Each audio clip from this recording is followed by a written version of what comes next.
महज 9 साल का बच्चा अपने परिवार के साथ सतारा में रहता था, जिसे उस समय अछूत माना जाता था, महार जाति, और उसे भूखे सोना पड़ रहा है।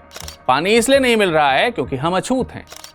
एक मेधावी छात्र के रूप में जहां बाबा साहेब को सम्मान मिलना चाहिए था, वहां उन्हें अपने ही देश में भेदभाव, घृणा, इस जैसी चीजों का सामना करना पड़ रहा था। छोटी और अछूत जाति के लोगों को संस्कृत पढ़ने का अधिकार नहीं है, क्योंकि ये तो देववाणी है। क्योंकि हर चुनौती के बाद एक अवसर आपका इंतजार कर ही रहा होता है, तो ऐसा ही एक अवसर अंबेडकर के पास भी आया। अंबेडकर को यह मौका तब मिला जब बड़ौदा के महाराजा ने एक छात्रवृत्ति की घोषणा की, और यह छात्रवृत्ति थी अमेरिका के प्रतिष्ठित कोलंबिया विश्वविद्यालय में दाखिल लेने और अध्ययन करने की। बहुत प्रतिष्ठित विद्यालय था वह। अंबेडकर ने इस मौके को झट से लपक लिया। अपनी डायरेक्टरेट हासिल करने के बाद अंबेडकर ने ब्रिटिश भारत की वित्तीय व्यवस्था के ऊपर the evolution of provincial finance in British India के नाम से एक किताब लिख डाली। 1927 के इसी कॉन्फ्रेंस में अंबेडकर ने संपूर्ण हिंदू समाज को चुनौती देते हुए मनुस्मृति को जला डाला। मैं हिंदू धर्म में पैदा जरूर हुआ हूं, लेकिन हिंदू रहकर मरूंगा नहीं। 1937 में अंबेडकर ने एनहिलेशन ऑफ कास्ट नामक ऐतिहासिक भाषण लिखा था, जो इतना क्रांतिकारी था कि जाति पात तोड़क मंडल ने उसे प्रसारित करने से ही मना कर दिया था। थॉट्स ऑन पाकिस्तान नामक अपनी चर्चित पुस्तक में डॉक्टर अंबेडकर ने विभाजन से पहले ही आगाह कर दिया था कि यदि अगर देश बटा तो इसका मूल्य रक्त से चुकाना पड़ेगा। शिक्षा को शेरनी का दूध बाबा साहेब ने यूं ही नहीं कहा था, बल्कि उन्होंने इस बात को अपने प्रयासों से सिद्ध करके भी दिखाया। महज 9 साल का बच्चा अपने परिवार के साथ सतारा में रहता था। पिता फौज में थे, लेकिन जब वो रिटायर हो गए तो रिटायर होने के बाद वे कोरे गांव में एक खजांची की नौकरी करने लगे थे। एक बार गर्मियों की छुट्टियों में उसके पिता ने उसे उसके भाई बहनों के साथ कोरे गांव बुलाया। 9 साल का वो बालक ट्रेन से निकटतम स्टेशन मसूर पहुंचा, जहां से उसे कोरे गांव पहुंचना था। लेकिन समस्या ये थी कि स्टेशन से कोरे गांव तक उसे बैलगाड़ी से जाना था। कोई भी बैलगाड़ी वाला उसे अपनी बैलगाड़ी में बैठाने के लिए तैयार नहीं था। कारण था उसका एक ऐसी जाति से होना जिसे उस समय अछूत माना जाता था, महार जाति। खैर, जैसे तैसे एक बैलगाड़ी वाला इस शर्त पर तैयार हुआ कि वह दोगुने पैसे लेगा और बैलगाड़ी चलाएगा नहीं, बस साथ साथ पीछे पीछे चलता रहेगा। उस बालक ने अपने भाई बहन के साथ गाड़ी में अपने आप को समाहित कर लिया। गाड़ी अपने रास्ते चलने लगी। सफर लंबा था, रास्ते में रात हो गई और इसी समय प्यास लगने पर उसने कई जगहों पर पानी मांगा, पर किसी ने भी महार जाति का होने के कारण उसे पानी तक नहीं दिया। अंत में एक चुंगी वाले ने उससे कहा, तुम्हारे लिए यहां पानी नहीं है, दूर पहाड़ी पर जाओ और वहां से पानी लेकर आओ। अब उस बालक के दिमाग में चल रहा था कि उसके पास भोजन तो काफी है, लेकिन भूख के मारे उसके और उसके भाई बहन के पेट में चूहे दौड़ रहे हैं। लेकिन पानी पीने के बिना सूखा खाना चबाना संभव नहीं हो रहा था और उसे भूखे सोना पड़ रहा है। पानी इसलिए नहीं मिल रहा है क्योंकि हम अछूत हैं। इस अनुभव ने उस बालक को जातिवाद और छुआछूत को एक नए नजरिए से देखने के लिए मजबूर कर दिया। उसके मन में पहली बार सवाल उठा कि छुआछूत का कारण क्या है। यह गरीबी तो हरगिज नहीं हो सकती, क्योंकि उसके पिता अच्छी खासी नौकरी करते थे। और इन्हीं सब कारणों के चलते जब आगे चलकर उसे देश के संविधान का प्रारूपण करने का मौका मिला, तो आरक्षण के प्रावधान में उसने गरीबी को नहीं बल्कि पिछड़ेपन को मुद्दा बनाया, क्योंकि उसका कहना था कि दिक्कत गरीबी से कहीं ज्यादा बड़ी है। गरीबी फिर भी अमीरी में बदल सकती है, लेकिन एक पिछड़ी जाति का आदमी कितनी भी मेहनत कर ले, कभी अगड़ी जाति के बराबर नहीं समझा जाएगा।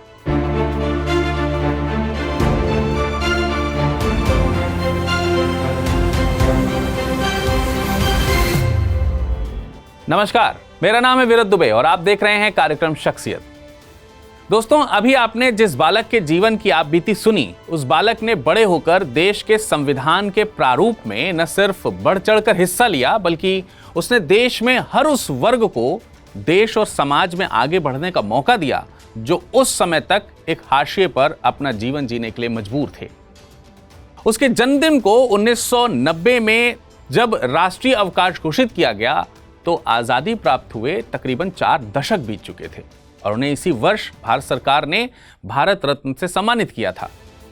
आप बीती के जिस अंश को अभी आपने सुना, वो शख्सियत की आत्मकथा वेटिंग फॉर वीजा से लिए गए थे।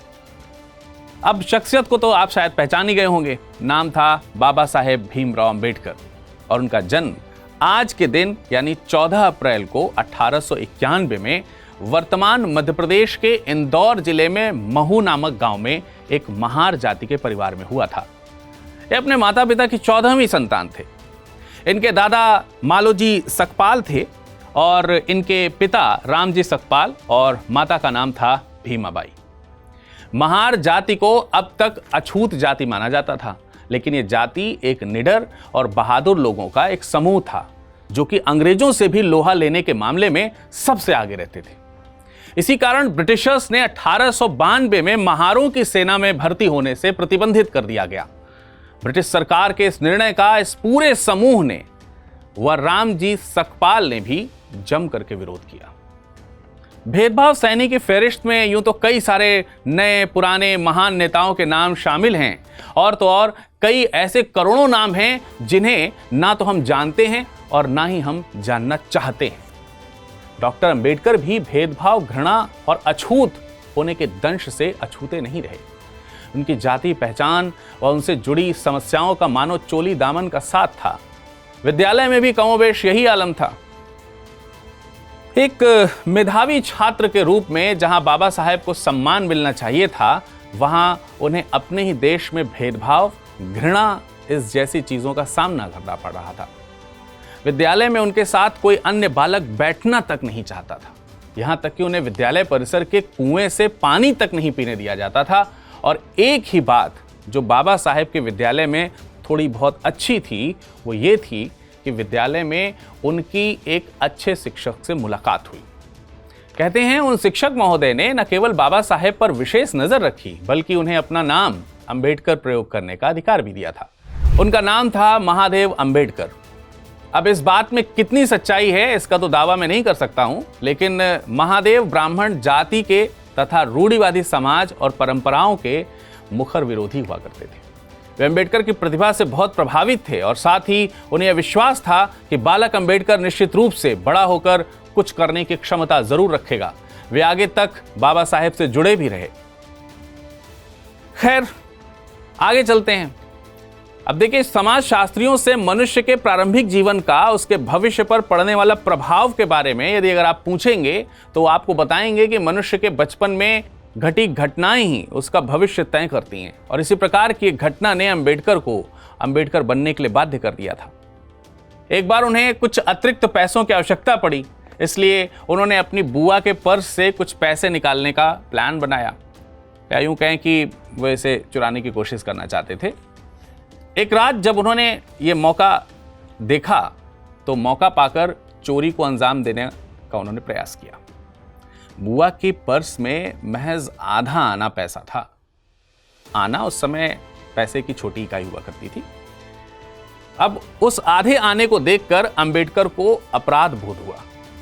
अपराध तो बहुत बोध हुआ, क्योंकि उस समय उस पर्स में इस आधे पैसे का मिलना ये बताता था कि पैसे का कितना अभाव है।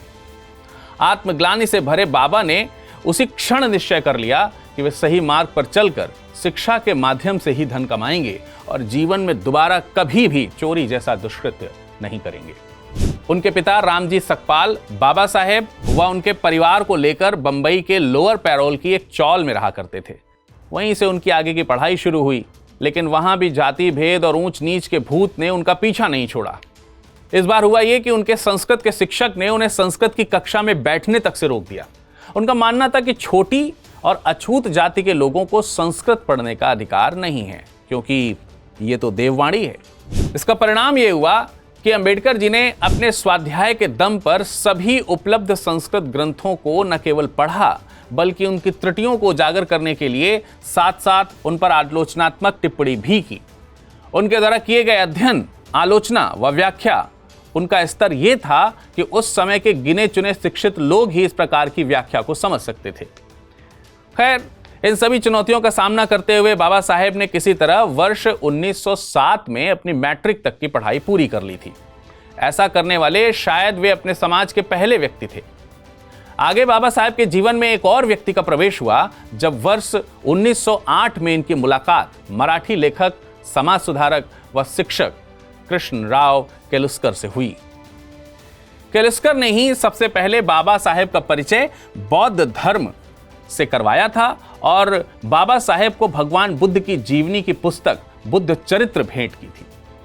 इसी बीच तत्कालीन रूढ़िवादी परंपराओं के अनुसार केवल 17 वर्ष की आयु में बाबा साहेब का विवाह 9 वर्ष की आयु की रमाबाई से कर दिया गया था और ये वही दौर था जब ज्योतिराव फुले जैसे समाज सुधारकों ने समाज से जातिवाद, छुआछूत जैसी कुरीतियों को उखाड़ फेंकने का बीड़ा उठाया था। अब देखिए, यहां पर एक नाम आया ज्योतिराव फुले का। ज्योतिराव फुले के बारे में अगर आप जानना चाहते हैं तो ऊपर आइकन दिख रहा है, आप उस पर क्लिक करिएगा, आपको पढ़ने को मिल जाएगा। उस पर भी मैंने शख्सियत प्रोग्राम लिया हुआ है। खैर, वापस आइए। उन्होंने जाति प्रथा को उखाड़ फेंकने का बीड़ा उठा लिया था और इसका प्रभाव बाबा साहेब के मन मस्तिष्क पर पड़ना भी शुरू हो गया था। लेकिन अभी तक इस लड़ाई में सीधे उतर जाने से पहले अभी बाबा साहेब को बहुत सारी दूसरी चुनौतियों से गुजरना था। उसमें एक चुनौती मानो उनकी बाहें फैला करके उनका इंतजार कर रही थी। एक समस्या थी जो आज भी लगभग सभी गरीब, विपन्न या फिर आर्थिक रूप से कमजोर वर्ग के बच्चों के सामने आकर खड़ी हो ही जाती है। वो थी आगे की शिक्षा के लिए अतिरिक्त धन का अभाव, क्योंकि अच्छी शिक्षा अक्सर महंगी होती है और उस समय भी शिक्षा काफी महंगी थी। 12वीं की परीक्षा उत्तीर्ण कर चुके बाबा साहेब को भी उच्च शिक्षा के लिए धन की बेहद आवश्यकता थी। अब लेकिन वे चूंकि आरंभ से ही मेधावी छात्र थे, इसलिए उनकी महत्वाकांक्षा का भी ऊंचा होना स्वाभाविक था।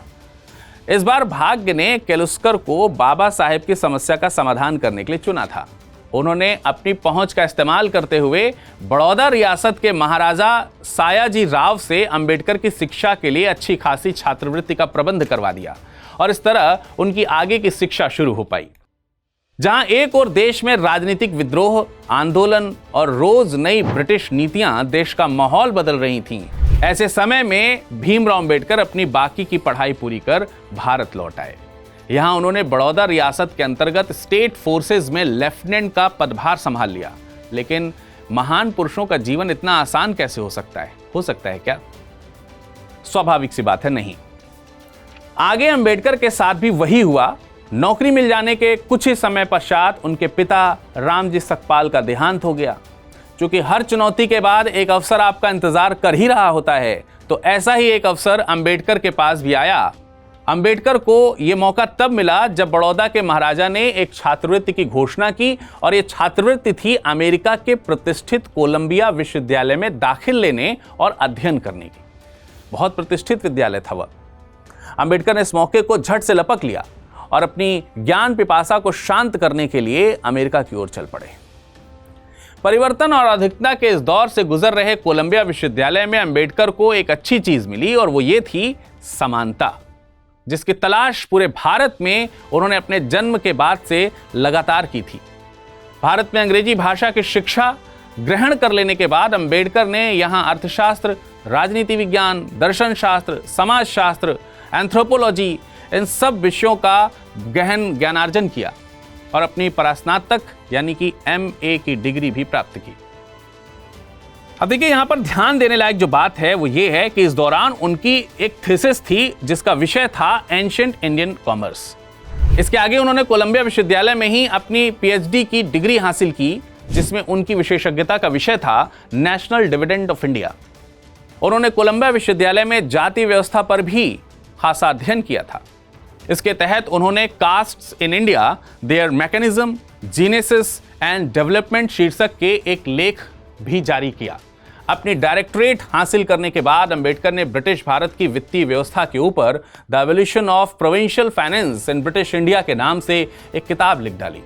इस किताब का एक और महत्व था और वो ये था कि आज़ादी की लड़ाई में लगे तत्कालीन बुद्धिजीवी नेताओं, शिक्षित लोगों, छात्रों आदि को देश के आर्थिक हालात के बारे में सोचने समझने का ये एक नया और महत्वपूर्ण दृष्टिकोण प्राप्त हुआ था। खैर, अमेरिका में अपना अध्ययन पूरा कर लेने के बाद अंबेडकर लंदन रवाना हुए, जहां एक और चुनौती मानो उनका इंतजार कर रही थी। लंदन पहुंचने के दौरान ही फर्स्ट वर्ल्ड वॉर छिड़ गया। तब लगभग सभी संस्थाओं ने सुचारू ढंग से कार्य करना बंद कर दिया था और तथा सारी की सारी लगभग व्यवस्था जो है वो ठप हो गई थी। और ऐसे में एक स्वाभाविक चुनौती अंबेडकर की माली हालत की थी, क्योंकि छात्रवृत्ति के पैसों से भला कौन रुकता लंदन में। इसलिए अंबेडकर ने पढ़ाई से 4 वर्षों का एक्सटेंशन ले लिया और वे भारत का रास्ता पकड़ लेते हैं। यहीं गांधी जी ने अपने सत्याग्रह आंदोलन के माध्यम से देश की आजादी का नेतृत्व संभाल रखा था। वर्ष 1917 में जब अंबेडकर भारत पहुंचे तब गांधी जी चंपारण में थे और इस दौरान भारत में भारत सचिव मॉन्टेग्यू व चेम्सफोर्ड एक साथ भारत शासन अधिनियम 1919 बनाने की जुगत में लगे हुए थे। इसके अलावा देश के कुछ राज्यों जैसे दक्षिण भारत में मद्रास और पूर्वी में बंगाल आदि राज्य में दलित वर्गों में अपने अधिकारों के लिए सक्रियता से संघर्ष कर रहे थे। देश के दलित इस समय 2 प्रकार के संघर्षों का सामना कर रहे थे। इनमें से पहला संघर्ष था अंग्रेजों के अत्याचार का, जिसका पूरा देश सामना कर रहा था, और दूसरा संघर्ष था भेदभाव का, जिसकी लड़ाई वे अपने देश में ही लड़ रहे थे। एक और जहां सारा भारत देश की आजादी की लड़ाई में हुंकारें भर रहा था, वहीं अंबेडकर भी अपने अध्ययन में पूरी शिद्दत से लगे हुए थे। आगे बड़ौदा सरकार में नौकरी करने अंबेडकर जब बड़ौदा पहुंचे तो उन्हें स्टेशन लेने तक कोई नहीं आया, जबकि इसका आदेश बड़ौदा के महाराजा ने पहले ही जारी किया हुआ था। इसके बाद बड़ौदा में जब उन्होंने अपने ठहरने के लिए लोगों से कमरा मांगा तो किसी ने भी उन्हें अपने कमरे में प्रवेश तक नहीं करने दिया। अब आप इसका कारण शायद समझ चुके होंगे। खैर, किसी तरीके से एक पारसी सराय में ठहरने के बाद जब वे बड़ौदा के महाराजा के पास पहुंचे तो उनकी योग्यता को देखकर महाराजा सयाजी राव दंग रह गए।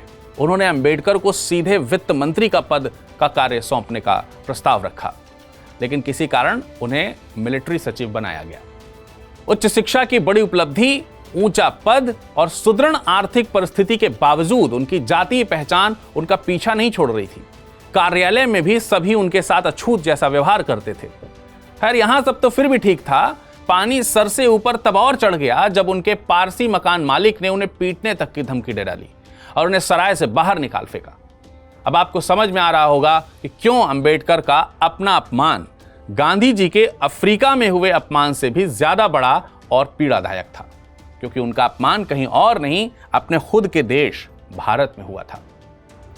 इस घटना ने अंबेडकर को इतना परेशान किया कि वो दुख के कारण रोने लगे।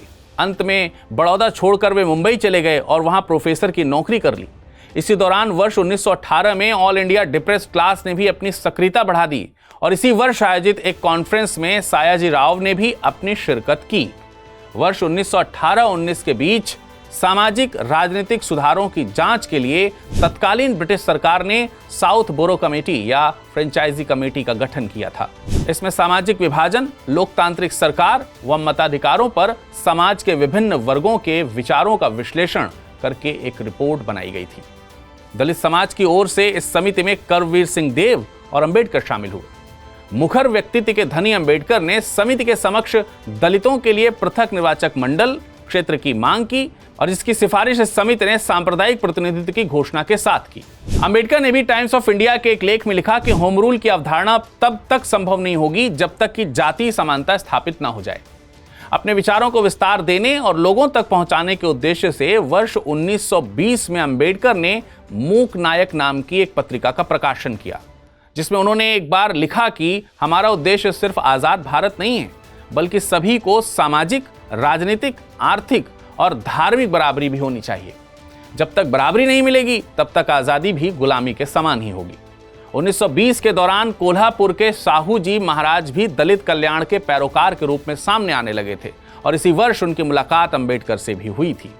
अंबेडकर की प्रतिभा, न्यायप्रियता और दलित कल्याण के प्रति उनकी ललक देखकर वे उनसे इतना प्रभावित हुए कि कोल्हापुर में आयोजित दलित समाज के कॉन्फ्रेंस में उन्होंने घोषणा कर दी कि अब अंबेडकर ही दलित समाज के भेदभाव, शोषण और जाति के बंधन से मुक्त करने वाले नायक होंगे। वैसे इस समय तक उनके 2 बेटों की मृत्यु और तीसरे बेटे की खराब तबीयत उनके मिशन को राह में रोड़ा बनी हुई थी। हालांकि उन्होंने किसी तरह इसका सामना किया, क्योंकि अभी भी अपनी लंदन की पढ़ाई वे पूरी करना चाहते थे, तो वे सयाजी राव से लोन लेकर के लंदन पढ़ाई करने चले गए। अब आपके मन में एक सवाल भी आ रहा होगा और वो ये जरूर होगा कि अंबेडकर जब अपनी पढ़ाई और अपनी निजी समस्याओं में इतने उलझे हुए थे तो दलित कल्याण का उत्तरदायित्व उन्हें सौंपा क्यों गया था? उन्होंने उसे पूरा कैसे किया? आइए समझते हैं। दरअसल मॉन्टेग्यू चेम्सफोर्ड ने 1919 के अधिनियम में एक नया प्रावधान जोड़ दिया, जो कि 1909 के मॉर्ले मिंटो सुधार के प्रमुख प्रावधान सांप्रदायिक प्रतिनिधित्व, तथा पृथक निर्वाचन क्षेत्र से ही जुड़ा हुआ था। यानी अब ब्रिटिश सरकार ने दलितों को परिषद में शामिल होने का रास्ता साफ कर दिया था, हालांकि उनकी शक्तियां अभी भी सीमित ही थी। इधर लंदन में पढ़ाई कर रहे अंबेडकर ने अपनी एमएससी की पढ़ाई पूरी की और 1921 में उनकी किताब provincial decentralisation of imperial finance in India का लेखन भी पूरा किया। आगे 1922 में प्रॉब्लम्स ऑफ रूपी किताब को पूरा करने के बाद उन्होंने एक पेपर लेख responsibility of a responsible government in India लिखा। इससे उन्होंने अंग्रेजी सरकार की जम करके आलोचना की। इसके बावजूद अंबेडकर को वर्ष 1923 में उनकी पुस्तक द प्रॉब्लम ऑफ रूपी के लिए डॉक्टर ऑफ साइंस की उपाधि से नवाजा गया था। इस समय वो जर्मनी के अर्थशास्त्र की पढ़ाई पूरी कर भारत वापस आ चुके थे। अब वे देश के दलितों के उत्थान के लिए अलग अलग तरीकों से प्रयास करने में लिप्त हो गए। इसका असर यह हुआ कि अन्य समूह की तरह ही दलित समाज भी संगठन के रूप में एकत्रित होने लगा और अब सभी अंबेडकर को अपना नेता मान चुके थे। इसी दौरान अंबेडकर की राजनीतिक पहचान तब और ज्यादा बढ़ गई जब वर्ष 1927 में मुंबई के गवर्नर ने इन्हें विधान परिषद का सदस्य बनाने की घोषणा कर दी। अब इस उपलब्धि पर डिप्रेस्ड क्लास के शिक्षकों ने एक सम्मान समारोह आयोजित किया और डॉक्टर अंबेडकर को सम्मानित किया। अंबेडकर ने बंबई के ही महाड म्युनिसिपैलिटी के अंतर्गत रह रहे दलितों के साथ हो रहे भेदभाव को छुआछूत मामले में सक्रियता से हस्तक्षेप किया। यहाँ एक टैंक का पानी सभी को पीने के लिए समान रूप से उपलब्ध था, लेकिन दलितों को इसके आसपास भी फटकने की इजाजत नहीं दी गई थी। अंबेडकर ने इस मामले को विधान परिषद में कई बार उठाया, लेकिन मजाल है कि किसी के कान में जूं तक रेंगी हो। अंबेडकर ने एक कॉन्फ्रेंस में महानगर पालिका के लोगों को भाषण देकर इस तरह से प्रोत्साहित किया कि हजारों दलितों ने पूरे महाड़ में मार्च करते हुए अंबेडकर के साथ इस टैंक में पानी पिया। इस घटना ने एक ओर जहां दलितों को परिवर्तन की संभावनाओं की उम्मीद से भर दिया, वहीं दूसरी ओर संपूर्ण समाज को अंबेडकर की सक्रियता की जानकारी भी हो गई। जाहिर था कि इस घटना पर सवर्ण समाज की प्रतिक्रिया आएगी और आई भी, और तो और प्रतिक्रिया का स्तर मारपीट व हमले तक बढ़ गया था। लेकिन अंबेडकर ने दलितों को निष्क्रिय प्रतिरोध का ज्ञान पहले ही दे रखा था। दूसरी ओर दलित समाज भी महाड़ की घटना को भूल नहीं पा रहा था, क्योंकि वहां पर दलितों के पानी पी लेने के बाद ऊंची जाति के लोगों ने टैंक का विधि विधान से शुद्धिकरण करवाया था। अंबेडकर भी दलितों की इस पीड़ा को समझ रहे थे। उन्होंने 1927 में फिर से एक कॉन्फ्रेंस का आयोजन करवाया और लोगों से बात करते हुए दलितों को उनके अधिकारों के सम्मान के लिए लड़ाई लड़ने के लिए जागरूक किया। 1927 के इसी कॉन्फ्रेंस में अंबेडकर ने संपूर्ण हिंदू समाज को चुनौती देते हुए मनुस्मृति को जला डाला। दलित उत्थान के प्रयासों की पराकाष्ठा वाले इस कदम से वीर सावरकर जैसे कई हिंदू राष्ट्रवादी नेताओं के पैरों के नीचे से मानो जमीन खिसक गई हो। फिर भी इसी स्थिति में कोई विशेष परिवर्तन देखने को नहीं मिला। ये बात तब और ज्यादा स्पष्ट हो गई जब 1928 में नेहरू रिपोर्ट जारी हुई। दलितों को उम्मीद थी कि मोतीलाल नेहरू निश्चित रूप से इस रिपोर्ट में दलितों के अधिकारों को स्थान देंगे ही देंगे, लेकिन हुआ इसके बिल्कुल उलट। नेहरू रिपोर्ट में दलितों के लिए कोई विशेष प्रावधान नहीं किया गया। इससे अंबेडकर और दलित समाज के लोगों को बहुत आश्चर्य हुआ, क्योंकि नेहरू रिपोर्ट का महत्व यह था कि इसके प्रावधानों को आगे आने वाले भारत शासन अधिनियम 1935 में शामिल किए जाने की उम्मीद थी। इसी साल यानी 1928 में ही साइमन आयोग ने भारत में संवैधानिक सुधारों के विश्लेषण के लिए भारत में प्रवेश किया, और चूंकि इस आयोग के सदस्यों में किसी भी भारतीय को शामिल नहीं किया गया था, इसलिए इसका संपूर्ण भारत में जमकर विरोध किया गया। Simon go back, Simon go back ये नारे लगाए गए। स्थिति की गंभीरता को देखते हुए सरकार ने आयोग के सहयोग हेतु कुछ लोगों को चुना, जिसमें डॉक्टर अंबेडकर का नाम भी शामिल था। अब आपको बता दें कि डॉक्टर अंबेडकर अन्य भारतीय नेताओं और देश में बह रही विरोध की बयार के विपरीत आयोग का सहयोग कर रहे थे। इस बात से भारतीय राष्ट्रवादी नेताओं का एक बहुत बड़ा तबका अंबेडकर के इस कृत्य से बेहद नाराज हो गया। ऐसा इसलिए था कि भारत में कोई भी राष्ट्रवादी नेता इतने मुखर तरीके से दलित समाज के अधिकारों की बात नहीं करता था। और इससे भी बड़ी बात यह कि साइमन आयोग का मानना था कि भारत में दलितों को पर्याप्त प्रतिनिधित्वता नहीं प्राप्त है। इसी कारण अंबेडकर को इस आयोग से थोड़ी बहुत उम्मीद थी। अतः उसने दलित समाज का नेतृत्व करते हुए बहिष्कृत हितकारिणी सभा की ओर से दलितों के अधिकारों संबंधी ज्ञापन साइमन कमीशन को सौंप दिया। अब इसके बाद अंबेडकर ब्रिटिश सरकारों के सुधारों का इंतजार करने नहीं बैठ गए, बल्कि उन्होंने अपनी दूरदर्शिता और सक्रियता का परिचय देते हुए दलित उत्थान के लिए अनेक कार्यों को अंजाम दिया। जैसे उन्होंने एक एजुकेशन सोसाइटी की स्थापना की, बच्चों के लिए विद्यालय व छात्रावास का प्रबंध किया, और इसी हेतु उन्होंने सरकार से मदद भी मांगी, क्योंकि कोई भी पीड़ित के लिए विद्यालय और छात्रावास के लिए अपना मकान देने को तैयार नहीं था। इसी क्रम में वह कामगारों के आंदोलन से जुड़े और लोगों को बताया कि शिक्षा ही वो माध्यम है जो दलितों को समाज की मुख्य धारा से जोड़ सकता है। लेकिन आलम यह था कि तत्कालीन भारतीय उच्च समाज शिक्षित दलितों को श्रेणी के नजरिए से या दोयम श्रेणी के नजरिए से देखने का आदी हो चुका था। अंबेडकर स्वयं इन व्यवहारों से, अपमान से इतना तंग आ चुके थे कि उन्होंने 1929 के जलगांव कॉन्फ्रेंस में धर्म परिवर्तन तक करने की बात कह दी थी। उनकी इस बात का यह असर हुआ कि 1929 में 12 महारों ने अपना धर्म बदलकर इस्लाम ग्रहण कर लिया। अब क्या था, पूरा हिंदू समाज सदमे में आ गया। अब उन्होंने दलितों के साथ उठना बैठना, खाना पीना, ये सब चीजें शुरू कर दिया, लेकिन ये इतना व्यापक नहीं था कि इसे संतोषजनक कहा जा सकता हो। इसके बाद 1930 में ही अंबेडकर ने नासिक में दलितों के मंदिर में प्रवेश के लिए आंदोलन छेड़ दिया। अंबेडकर का यह सत्याग्रह लंबे समय तक चला, क्योंकि ऊंची जातियों ने भी दलितों के मंदिर में प्रवेश न करने का मन बना लिया था। इसी बीच 1930 में साइमन आयोग ने भी अपनी अनुशंसाओं को जारी कर दिया, जिसमें उन्हें राष्ट्रीय नेताओं की मांग के इतर अनुशंसा की थी भारत में होने वाले चुनाव में पृथक निर्वाचक मंडल की व्यवस्था की। अब तक आपको यह और अधिक स्पष्ट हो गया होगा कि क्यों अंबेडकर ने साइमन आयोग का समर्थन किया था। इधर साइमन आयोग के बाद वक्त आ गया था गोलमेज सम्मेलन का। उसे भी अंबेडकर ने अपनी दलित उत्थान की नीतियों, उद्देश्यों आदि को पूरा करने का अवसर के रूप में देखा। इसीलिए जहां महात्मा गांधी ने 3 गोलमेज सम्मेलन में से केवल एक यानी दूसरे में भाग लिया था, वहीं अंबेडकर ने तीनों सम्मेलन में शिरकत की थी। देखिए, ये बात इस मामले में भी अद्वितीय थी कि इतने बड़े वैश्विक आयोजन में जहां दुनिया भर के संभ्रांत नेताओं को आमंत्रित किया गया था, वहीं पहली बार किसी अनटचेबलर को उसके बीच बराबर स्थान पर बैठने का सम्मानपूर्वक आमंत्रण मिला था। ये इतनी बड़ी उपलब्धि थी कि राष्ट्रवादी नेताओं ने भी अंग्रेजों के इस निर्णय की आलोचना की और कहा कि ऐसा करके ब्रिटिश सरकार भारतीय राष्ट्रवादी नेताओं को नीचा दिखाना चाहती है और आपस में फूट पैदा करना चाहती है। खैर, आगे जब गोलमेज सम्मेलन शुरू हुआ तो सभी नेताओं की तरह ही अंबेडकर ने भी अपनी बात ब्रिटिश सरकार के समक्ष रखी। उन्होंने कहा कि मैं इस समय देश की लगभग 30% आबादी का प्रतिनिधित्व करता हूं, जो अपने ही देश में गुलामों जैसा जीवन जीने के लिए मजबूर है, जहां उन्होंने संपूर्ण भारतीयों के मौलिक अधिकारों की मांग भी कर ली, जिसके दम पर आज हम अपनी आजादी को पूरी सार्थकता के साथ जी पा रहे हैं।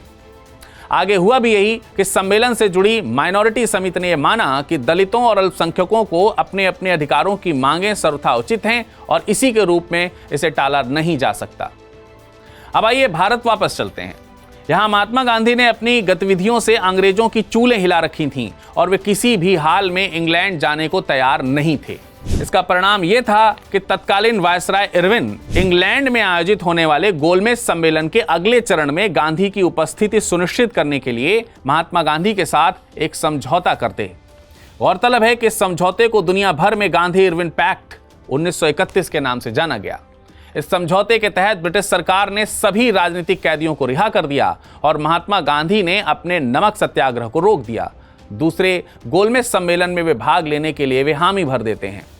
उधर अंबेडकर भी इन सब गतिविधियों पर लगातार नजर बनाए हुए थे। सारी दुनिया इस बात से भली भांति परिचित थी कि अंबेडकर और गांधी के वैचारिक मतभेद इतने विपरीत हैं जितने हमारी पृथ्वी के 2 ध्रुव। लेकिन सबसे महत्वपूर्ण बात यह है कि दोनों के अंतिम उद्देश्य में कोई विशेष अंतर नहीं था। उधर दूसरे गोलमेज सम्मेलन में अंबेडकर एक बार फिर से अपनी छाप छोड़ने के लिए उपस्थित थे, जहां गांधी, जिन्ना और मदन मोहन मालवीय उपस्थित थे। कई लोगों का यह मानना है कि लंदन में अंबेडकर की उपस्थिति गांधी को नागवार गुजर रही थी। ऐसा इसलिए क्योंकि वे स्वयं दलितों का सबसे बड़ा हितैषी और परोकार मानते थे। हालांकि सम्मेलन के शुरू होने के कुछ देर पहले जब गांधी और अंबेडकर आमने सामने हुए तो गांधी ने अचानक ही अंबेडकर से सवाल करना शुरू कर दिया। गांधी जी ने कहा, आज यहाँ हिंदू समाज की बात करने आया हूँ। हम सब एक ही भूमि की संतान हैं, अछूत हों या ब्राह्मण। लेकिन अगर हम अछूतों को अलग निर्वाचक मंडल देंगे तो यह विभाजन स्थायी हो जाएगा। हम अपने ही लोगों को पराया बना देंगे।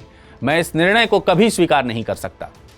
अंबेडकर ने संयमित होते हुए उत्तर दिया और कहा, हम वो हैं जिन्हें हमें अपने ही देश में पराया बनाया गया है। हम सदियों से कुएं से पानी नहीं ले सकते, स्कूल में बैठ नहीं सकते, मंदिर नहीं जा सकते। क्या यही एकता है? हमें हमारी आवाज चाहिए जो केवल राजनीतिक अधिकारों से ही मिल सकती है। गांधी जी ने चिंतन मुद्रा में कहा कि मैं जानता हूं दलितों के दुख को, गहराई से समझता हूं, लेकिन यह दुख केवल राजनीतिक अधिकारों से मिल जाने से नहीं मिटेगा। इससे निजात तभी मिलेगी जब मेरे जैसा हर हिंदू अपने घर का दरवाजा दलितों के लिए भी खोलेगा। मैं अछूतों को हरिजन मानता हूं, जिसका अर्थ है ईश्वर के लोग। अब इस हरिजन वाली बात पर तीखे स्वर में जवाब देते हुए अंबेडकर जी ने कहा कि हरिजन कह देने मात्र से हम इंसान नहीं बन जाएंगे बापू। जब समाज ये हमें इंसान नहीं मानता तो इंसान होने का एहसास सिर्फ आरक्षण और राजनीतिक भागीदारी से ही मिल सकता है। अगर एक बाहरी व्यवस्था में हमारी आवाज नहीं होगी तो सुधार सिर्फ और सिर्फ सपना होगा। गांधी जी ने कहा कि मैं सुधार का सपना देखना चाहता हूं और इसके लिए संघर्ष भी करता हूं। मैं चाहता हूं कि सवर्ण हिंदू स्वयं बदलें। मेरा मानना है कि पृथक निर्वाचक मंडल उस बदलाव को रोक देगा और यहां अंग्रेजों को उनकी बांटो और राज करो की नीति को लागू करने का अवसर देगा। इसका प्रतिकार करते हुए अंबेडकर जी ने कहा कि हमारे पास अब समय नहीं है बापू, सदियां गुजर गई हैं, अब और प्रतीक्षा नहीं की जा सकती। अगर कम्युनल अवार्ड हमें हमारी पहचान दिलाएगा तो मैं उसका समर्थन करूंगा ही करूंगा, चाहे वह किसी को पसंद आए चाहे नहीं। अब अंत में बापू ने कहा, तो शायद लगता है कि हमारी राहें अलग अलग हैं, आपकी अलग हैं, हमारी अलग हैं डॉक्टर साहब, पर मेरा विश्वास है कि हम दोनों एक ही उद्देश्य के लिए आगे बढ़ रहे हैं, भारत को न्याय संगत और स्वतंत्र बनाने का उद्देश्य। मैं प्रार्थना करता हूं कि हम एक दिन साथ खड़े हों, ना कि आमने सामने। अंबेडकर ने दृढ़ लेकिन गहराई से भरे शब्दों में कहा कि मैं भी यही चाहता हूं, लेकिन सम्मान और बराबरी के बिना एकता केवल एक दिखावा है। एकता या आत्मसम्मान के बीच अगर मुझे चुनाव करना होगा तो मैं आत्मसम्मान को चुनूंगा। 7 दिसंबर 1931 से शुरू हुए दूसरे गोलमेज सम्मेलन में 125 लोगों के बीच में पहले गोलमेज सम्मेलन की रिपोर्ट पर चर्चा होनी थी और दूसरा विषय था प्रतिनिधित्व के लिए पृथक निर्वाचक मंडल की व्यवस्था का। महात्मा गांधी ने कांग्रेस का पक्ष रखते हुए कहा कि कांग्रेस भारत में सभी वर्गों का प्रतिनिधित्व करती है, जिसमें मुस्लिम, अल्पसंख्यक व दलित ये सब शामिल हैं। अंबेडकर ने सख्त स्वर में कहा कि रियासतों को विशेष प्रतिनिधित्व देना देश के लोकतंत्र के खिलाफ है। अंबेडकर का रुख देखकर सम्मेलन के सभी लोग दंग रह गए, क्योंकि अब तक कोई भी ऐसा नेता नहीं हुआ था जिसने रजवाड़ों या सामंतवाद को इस कदर आड़े हाथों लिया हो। माहौल इतना गर्म हो गया कि महात्मा गांधी को अगले दिन मजबूरी में पूछना पड़ गया कि आखिर अंबेडकर चाहते क्या हैं। उन्होंने कहा कि वे जो भी चाहते हों फिर भी हम उनके साथ देंगे, लेकिन मैं इस बात को स्पष्ट कर देना चाहता हूं कि कांग्रेस हमेशा विशेष प्रतिनिधित्व के प्रस्ताव के खिलाफ है। खैर, सम्मेलन समाप्त हुआ और दिसंबर में जब महात्मा गांधी भारत वापस आए तो दलितों ने उन्हें काले झंडे दिखाए। कुल मिलाकर दूसरे गोलमेज सम्मेलन में जगजाहिर हो गया कि देश में दलितों का एक और बड़ा नेता है जो उनके उत्थान के लिए किसी भी स्तर तक जा सकता है, या यूं कहें कि अंबेडकर ने गांधी दलितों का नेता होने की छवि पर बट्टा लगा दिया था। हालांकि अंबेडकर को भी गांधी समर्थकों ने अंग्रेजों का एजेंट कहकर उन्हें अपमानित करने का प्रयास किया था। अंततः यह संवाद असहमतियों पर खत्म हुआ। ब्रिटिश सरकार ने भी 17 अगस्त 1932 को कम्युनल अवार्ड के रूप में दलितों को अलग निर्वाचक मंडल देने का निर्णय कर लिया। इसके तहत दलितों को स्वतंत्र और पृथक निर्वाचक मंडल का स्वतंत्र अधिकार दिया गया था। इसके विरोध में अंततः गांधी जी ने अपना ब्रह्मास्त्र प्रयोग करने का निश्चय किया और वे पुणे की यरवदा जेल में आमरण अनशन पर बैठ जाते हैं। उनके इस निर्णय का प्रभाव यह हुआ कि पूरे देश में अंबेडकर की तीखी आलोचना होने लगी, यहां तक कि उनके पुतले जलाए जाने लगे और उनके विरुद्ध नारेबाजी भी होने लगी। दलितों पर बढ़ते अत्याचार और गांधी की बिगड़ती तबीयत को देखते हुए 24 सितंबर 1932 को पुणे की यरवदा जेल पहुंचे। यह मुलाकात इतिहास की दिशा बदलने वाली थी, क्योंकि दोनों के बीच हुए संवाद की परिणति पूना समझौते या फिर पूना पैक्ट के रूप में जानी जाने वाली थी। अंबेडकर को यह समझौता पूरे मन से स्वीकार नहीं था। उन्होंने भारी दबाव में गांधी जी की बिगड़ती हालत को देखते हुए हस्ताक्षर करने का निर्णय किया था, जिसमें डॉक्टर अंबेडकर ने समझौते के तहत अलग निर्वाचक मंडल छोड़ने पर सहमति दी थी, लेकिन आरक्षित सीटों के साथ संयुक्त निर्वाचक मंडल की व्यवस्था को अपनाया था। इस समझौते के तहत दलितों को अलग निर्वाचक मंडल और दोहरे मताधिकार यानी ड्यूअल वोट का जो अधिकार कम्युनल अवार्ड के तहत मिलने वाला था उसे खत्म कर दिया गया। उसके बदले दलितों के लिए विधानसभाओं में आरक्षित सीटों की संख्या को 71 से बढ़ाकर 147 कर दिया गया और विधानमंडल में उनकी हिस्सेदारी कुल सीटों का 18% तय कर दी गई। गांधी जी का मानना था कि अगर दलितों को अलग निर्वाचक मंडल मिल जाए तो यह हिंदू समाज में स्थायी विभाजन पैदा कर देगा और ब्रिटिश सरकार के बांटो और राज करो नीति को बल देगा। उन्होंने समझौते के जरिए उस बड़े बदलाव को रोक दिया जो दलितों को एक अलग धार्मिक राजनीतिक पहचान और सवर्णों के समकक्ष राजनीतिक शक्ति को शक्ति दे सकता था।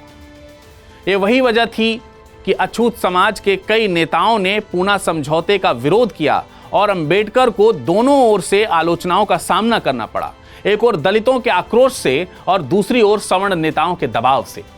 26 फरवरी 1955 बीबीसी को दिए गए एक साक्षात्कार में अंबेडकर ने गांधी जी के ऊपर तीखा हमला करते हुए कहा, मुझे हैरानी होती है कि पश्चिम के लोग गांधी जी में इतनी दिलचस्पी क्यों ले रहे हैं। वे महज इतिहास का हिस्सा हैं, ना कि नए युग के निर्माता।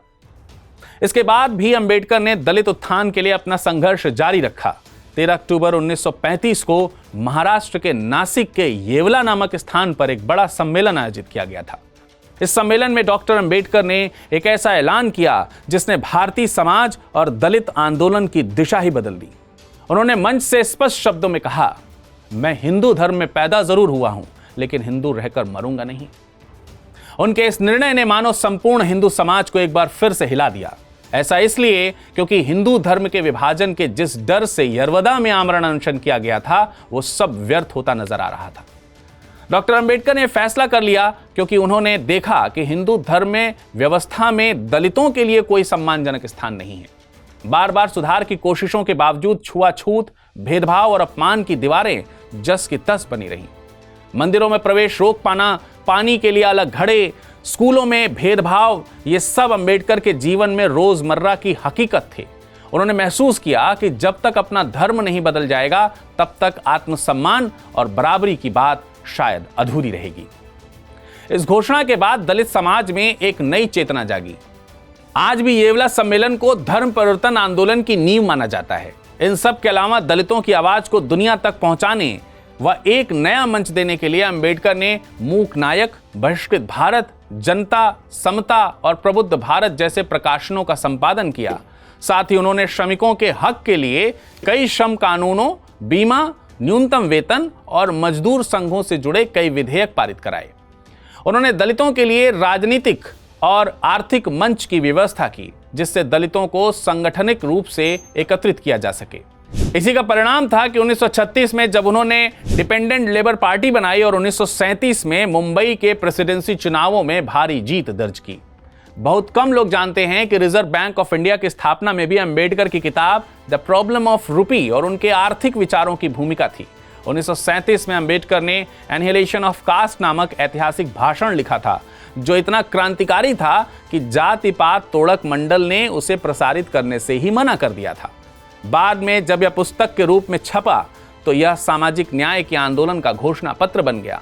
इसके अलावा जल नीति की बात करें तो 1944 में कोलकाता में उन्होंने नदियों को जोड़ने की योजना रखी। वहीं आगे चलकर भारत की राष्ट्रीय जल नीति का वह आधार बन गई। हीराकुंड और दामोदर नदी घाटी परियोजनाएं इसी सोच की उपज हैं। अब भारत जब स्वतंत्रता की दहलीज पर खड़ा था तो देश को एक ऐसे संविधान की जरूरत थी जो हर नागरिक को बराबरी का अधिकार दे। इस महान कार्य के लिए जिस व्यक्ति को चुना गया वे कोई और नहीं बल्कि डॉक्टर भीमराव अंबेडकर थे। ड्राफ्टिंग कमेटी के अध्यक्ष के रूप में डॉक्टर अंबेडकर ने भारत का संविधान तैयार करने में महत्वपूर्ण भूमिका निभाई थी। लगभग 3 साल की अथक मेहनत के बाद जब 26 नवंबर 1949 को संविधान सभा के सामने अंतिम मसौदा प्रस्तुत किया गया तो यह केवल एक दस्तावेज नहीं था, वह थी भारतीय इतिहास की एक नई इबारत जिसकी राह पर देश आज भी उन्नति की ओर निरंतर अग्रसर है। इन सब के बावजूद उन्हें महज दलितों का ही नेता घोषित करने का प्रयास किया गया, जबकि आर्टिकल 15 क्लॉज 4, आर्टिकल 14 क्लॉज 6 और आर्टिकल 340 के अंतर्गत उल्लिखित जिन प्रावधानों का सदुपयोग अन्य पिछड़ा वर्ग के लोग करते हैं उनके सृजनकर्ता बाबा साहेब ही हैं। संविधान बन जाने के बाद डॉक्टर अंबेडकर स्वतंत्र भारत के प्रथम कानून मंत्री बने। उन्होंने महिला अधिकारों को मजबूत करने के लिए हिंदू कोड बिल पेश किया, जो उस समय तक क्रांतिकारी कदम था। लेकिन रूढ़िवादी सोच और पाखंडी मानसिकता ने इस विधेयक का विरोध किया। इससे आहत होकर उन्होंने 1951 में मंत्री पद से त्यागपत्र दे दिया। बाद में विधेयक कमजोर रूप में पारित हुआ, फिर भी इसने भारतीय महिलाओं को कई मौलिक अधिकार दिए। 1955 में उन्होंने भाषाई आधार पर राज्यों के पुनर्गठन का सुझाव दिया, एक ऐसी सोच जो वर्षों बाद वास्तविकता बनी। उत्तर प्रदेश, बिहार, आंध्र प्रदेश और महाराष्ट्र जैसे राज्यों को अधिक सुचारू प्रशासन के लिए विभाजित करने का आज का विचार प्रासंगिक है। थॉट्स ऑन पाकिस्तान नामक अपनी चर्चित पुस्तक में डॉक्टर अंबेडकर ने विभाजन से पहले ही आगाह कर दिया था कि यदि अगर देश बटा तो इसका मूल्य रक्त से चुकाना पड़ेगा। इस पुस्तक में उन्होंने मुस्लिम लीग और कांग्रेस दोनों की जमकर आलोचना की थी। कट्टरता और तुष्टीकरण की राजनीति दोनों से वे असहमत थे। व्यक्तिगत जीवन में डॉक्टर अंबेडकर एक आदर्श स्थापित करते हैं। उन्होंने अपनी पहली पत्नी रमाबाई को शिक्षा देने की कोशिश की और उन्हें हमेशा सम्मान दिया। उनके पत्रों में यह झलकता है। रमाबाई के निधन के बाद उन्होंने ब्राह्मण नर्स शारदा कबीर से विवाह किया। यह विवाह सामाजिक रूढ़ियों के खिलाफ एक सशक्त संदेश था, क्योंकि यह जाति नहीं मानवीय मूल्यों पर आधारित जीवन था। उनका राजनीति में सफलता का सफर उतार चढ़ाव से भरा हुआ था। 1952 में उन्होंने लोकसभा चुनाव लड़ा, पर वे हार गए। लेकिन उसी वर्ष उन्हें राज्यसभा में नियुक्त किया गया और वे मृत्यु पर्यंत इसके सदस्य रहे। बावजूद इसके भारत में जातिगत समानता की धीमी रफ्तार से वे व्याधित रहे। डॉक्टर अंबेडकर जानते थे कि हिंदू समाज में जन्म लेने का मतलब ये नहीं है कि यह अंतिम सत्य है। वे वर्षों से कहते आए थे, मैं हिंदू के रूप में जन्मा हूं, पर हिंदू के रूप में मरूंगा नहीं। और उन्होंने यह वचन भी निभाया। धर्म परिवर्तन के अपने वादे को पूरा करते हुए 14 अक्टूबर सन 1956 को नागपुर में उन्होंने 3,65,000 अनुयायियों के साथ बौद्ध धर्म को स्वीकार किया। उनका यह कदम केवल धार्मिक ही नहीं बल्कि सामाजिक क्रांति का प्रतीक भी था, जिसमें उन्होंने जाति व्यवस्था को निर्णायक रूप से अस्वीकार कर दिया था। उनकी पुस्तक द बुद्ध एंड हिज धम्म उनके जीवन मार्गदर्शन का सार है। यह पुस्तक लिखने के महज 3 दिन बाद 6 दिसंबर सन 1956 को दिल्ली में उनका देहांत हो गया।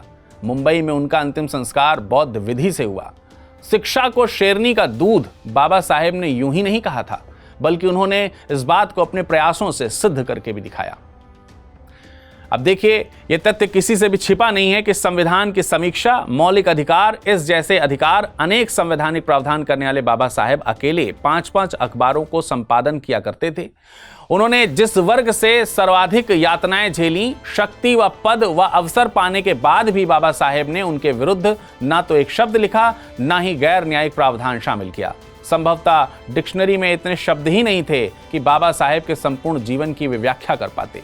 डॉक्टर अंबेडकर ने साबित कर दिया कि वीर भोग्या वसुंधरा, अर्थात जो सच्चा वीर होता है वही धरती पर शासन करता है। उनके पास तलवार नहीं थी, पर उनके पास ज्ञान, तर्क और अदम्य साहस था। और उन्होंने अपने आलोचकों को तर्क से और समर्थकों को मार्गदर्शन से जीत लिया था।